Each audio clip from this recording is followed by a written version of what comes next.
હવે સમાચાર વિસ્તારથી જોઈએ તો અમદાવાદ પ્લેન ક્રેશ દુર્ઘટનામાં 274 લોકોના મોત થઈ ગયા છે। આંકડો વધી રહ્યો છે। 265 થી હવે 274 પર પહોંચ્યો છે। સરકારે 274 લોકોના મોતની જાહેરાત કરી છે। સત્તાવાર આંકડા આપવામાં આવ્યા છે।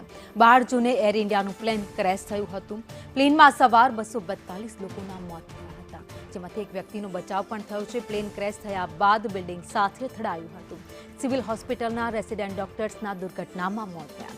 બીજી મેડિકલ કોલેજના વિદ્યાર્થીઓના પણ દુર્ઘટનામાં મોત થયા છે। તો પ્લેનમાં સવાર 242માંથી 241 લોકો મોતને ભેટ્યા છે।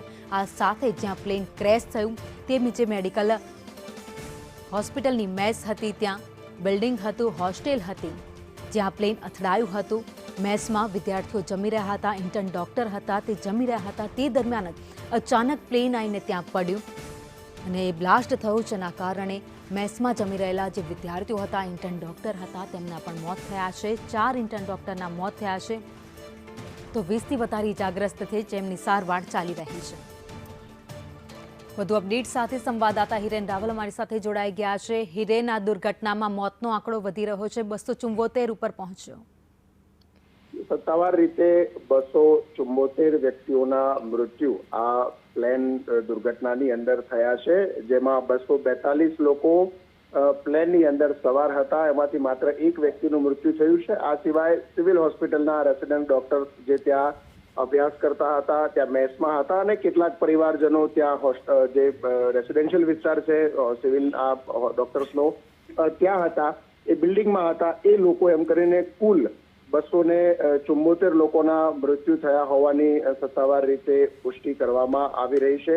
આમાં મુસાફરો ઉપરાંત બીજી મેડિકલ કોલેજના વિદ્યાર્થીઓનો પણ સમાવેશ થાય છે, ત્યાં મેસમાં કામ કરનારા લોકોનો પણ સમાવેશ થાય છે અને આ ડોક્ટર્સના પરિવાર કે ત્યાં રહેતા હતા અને અન્ય વ્યક્તિઓ કે જે નીચે આસપાસનો જે વિસ્તાર છે, રેસિડેન્શિયલ ઇલાકો છે, એટલે ત્યાંથી પસાર થતા હતા, ત્યાં બેઠા હતા, એવા પણ 2 થી 3 લોકોના મૃત્યુ થયા છે। કુલ મિલાવીને 274 લોકોના મૃત્યુ થયા છે, એ પ્રકારની માહિતી અત્યારે સરકારી સૂત્રો પાસેથી મળી રહી છે।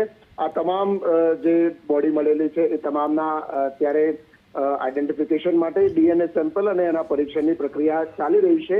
રવિવારે મોટે ભાગે ડીએનએના રિપોર્ટ સંપૂર્ણ પૂરા થાય તેવી શક્યતાઓ પ્રાથમિક દ્રષ્ટિએ અત્યારે દેખાઈ રહી છે।